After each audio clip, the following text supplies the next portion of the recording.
এখানে দেখেন মিটার আছে না, সবাই কি দেখতে পাচ্ছেন? কিন্তু তাকানে দিও সবাই। এইটা এই সিলিন্ডারটা কিসের? অক্সিজেনের না? এই দিয়ে আপনি এসে ওটা শিখতে না দিয়ে আসতে পারেন।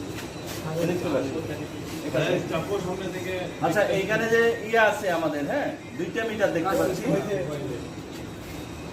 একটা হচ্ছে সিলিন্ডারের প্রেসারের, এই যে এই মিটারটা এদিকে খেয়াল করেন স্যার, এই মিটারটা হচ্ছে সিলিন্ডারের প্রেসারের। সিলিন্ডারের প্রেসার কতটুকু আছে, এটা হচ্ছে রানিং চাপ। যখন আমরা ইয়া করব, ওয়েল্ডিং করব, যখন ঝালাই করব, তখন এই মিটারটাতে দেখাবে।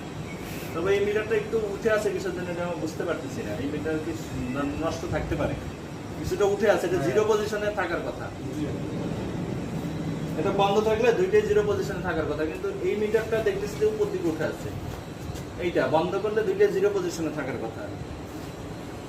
ঠিক আছে, যেহেতু বন্ধ